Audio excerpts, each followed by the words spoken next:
Have you ever looked at a box and just wondered, how much can I actually fit in here? Well, today we're going to answer that exact question and a whole lot more. We're diving into the world of volume, and by the end of this, you'll have the skills to measure the space inside pretty much any shape. Let's get into it. Right? At its heart, this is what volume is all about. Whether you're trying to figure out if all your books will fit in one box or how much coffee your favorite mug really holds, you're dealing with volume. It's something we use all the time, even when we're not thinking about the math. Okay, so where do we even begin? We're going to start with the most basic building block you can imagine, the good old box. Or, if you want to get fancy, a rectangular solid.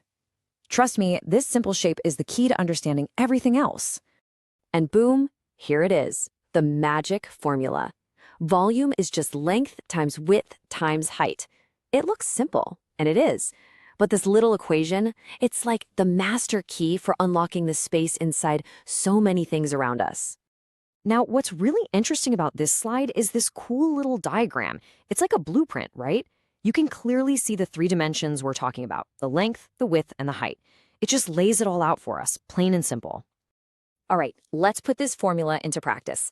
Imagine you've got a box that's 5 feet long, 4 feet wide, and 7 feet high. All we do is plug those numbers in. So 5 times 4, that's 20. Then take that 20 and multiply by 7, and you get 140. And that's it. The volume is 140 cubic feet. See? It really is that straightforward. Okay, so what happens if you take our box and you make every single side the exact same length? Well, then you get a cube.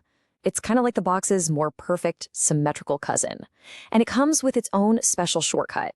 You see, since the length, width, and height are all the same number, we can simplify things big time. Instead of multiplying 3 numbers, you just take the length of one single edge, we'll call it e, and you cube it. So volume equals e to the power of 3. It's a much faster way to get to the answer. All right, so boxes and cubes, check. We've got those down. But what about other shapes? You know, things that aren't perfect boxes.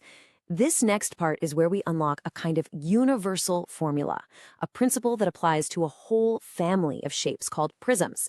And this is where it gets really cool. Let's circle back to our original box formula for just a second. Look at it again. Volume equals length times width times height. But what if we look at it in a slightly different way? Let's just group those first two parts together for a minute. The length times the width. Think about it for a second. When you multiply the length and the width of a flat rectangle, what are you actually finding? Come on, you definitely know this one. Yes, it's the area of the base, the area of that flat bottom surface of the box. And realizing this, well, it's a total game changer.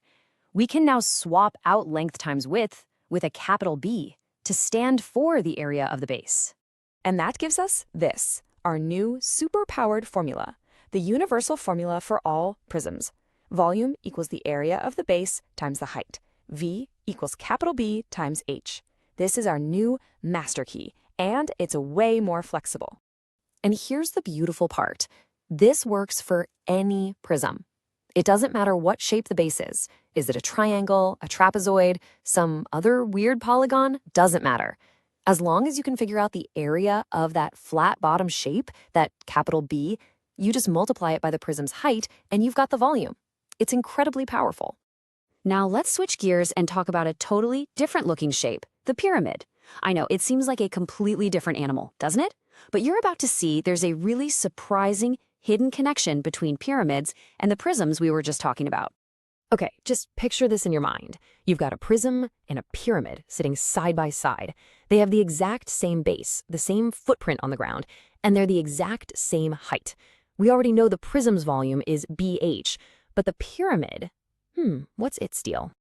I mean, obviously the prism holds more, right? It's bigger, but the real question is, how much more? Is there a neat and tidy mathematical relationship here? How many of those pointy pyramids do you think it would take to fill up that prism? This is such a great way to think about it. Imagine you fill that pyramid up with water, and then you pour that water into the prism.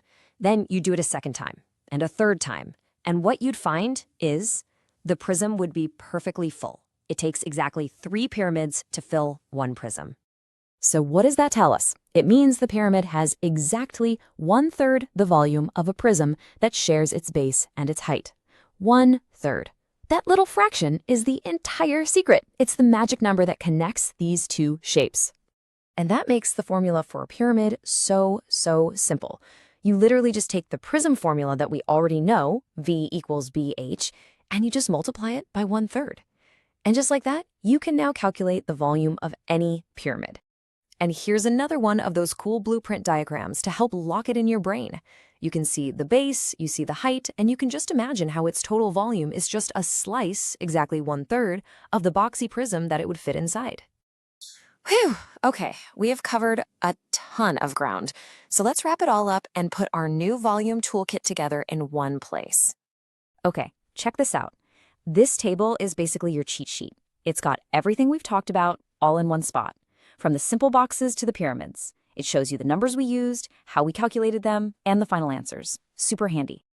All right, so now it's over to you. You've got this new volume toolkit in your head. You can basically look at the world and calculate the space inside things. A fish tank, a storage container, you name it. So my question to you is, what are you going to measure first?